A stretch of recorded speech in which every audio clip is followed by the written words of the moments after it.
Hi again, Grant with WeEvolve TV. I'm here with JP. JP, would you explain what were you just doing? I was practicing Tai Chi. Tai Chi, and why do you do Tai Chi?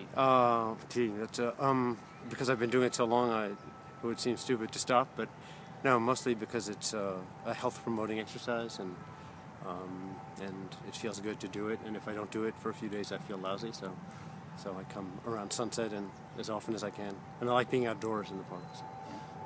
You try to do you try to make this a daily? Yeah, but I don't get obsessive compulsive about it. I come out as often as I can. The main thing I think with the practice is, do you have a relationship to it? It's like with a person. So if you have a relationship with a person and you don't see them for a while, you still have that relationship. So if you've developed, the hard thing for human beings is to develop a habit. We're creatures of habit. So if you have bad habits and you want to develop a good habit, it fits and starts, and eventually you develop a good habit. Sometimes I just find myself out here practicing. I don't really remember how I got here. I'm just so used to doing it. But if I skip a few days, I don't go nuts about it. Yeah. And how long have you been doing it? When did you start? It's going on 33 years, something like that, or started in maybe 79, 80, something like that. Did you, at the time when you started, was it for health reasons? Yeah, and I sort of had spiritual ambitions, and I'd been I grew up in the 60s, I came of age in adolescent in the 60s, and I did a lot of drugs, and I was involved in the revolutionary movement and all this stuff, and then when that all kind of collapsed in the 70s, I was kind of depressed, and I started doing hard drugs, and so to snap out of it, there was sort of the health new age kind of, I hate the word new age, but that kind of movement of alternative health was starting around that time. Yeah. And I was not feeling well, and conventional medicine wasn't all that helpful, so I began to get interested in alternative foods and practice, and I took yoga classes and, checked all that stuff out. And eventually I wound up being most attracted to Taoist health practices, which Tai Chi is one segment of. But in the early days, I got into it as a martial arts. People are really heavily into Tai Chi. Yeah. Most people just do it for health, but the people who are really seriously into it do it as a martial practice. And so I got into that, but then I got injured, and I'm getting older, so now I do it mostly for health.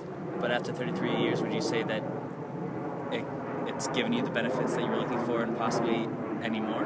Again, it's like with relationships. If there's a good relationship, it'll keep surprising you by how little you understand and how fucked up it is at times and how great it is at other times. Yeah. And so I've sort of given up on thinking about why I do it, there are frustrating aspects to it, because as I practice more and more, I feel like on some level, I deepen my understanding, but then my body can no longer execute what it could have done when I was 30 or 25 or 35 or 40. Right.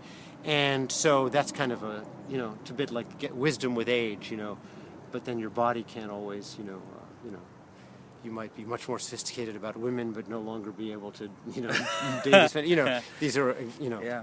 So there are aspects of frustration, and I get a little irritated in, most schools of different spiritual or health practices sort of oversell them.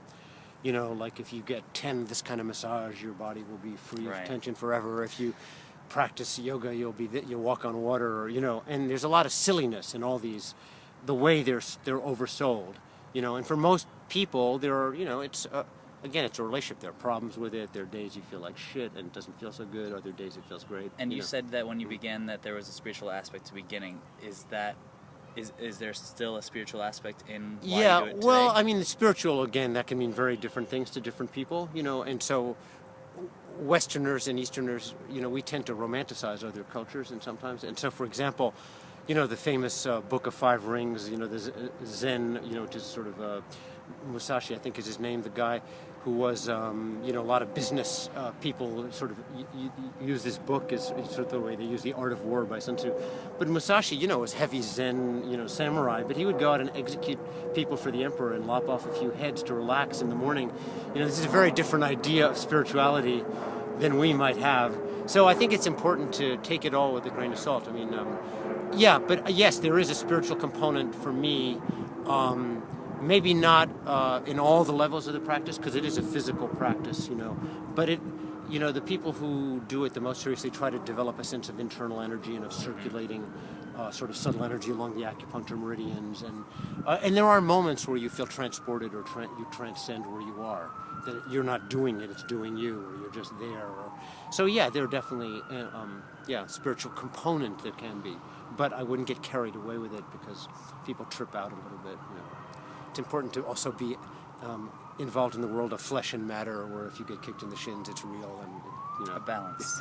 yeah, Balance between the I guess two. a balance. Yeah. JP, it's a pleasure. Thank you All very right, much. sure, I appreciate sure. it. Yeah, no problem. I hope you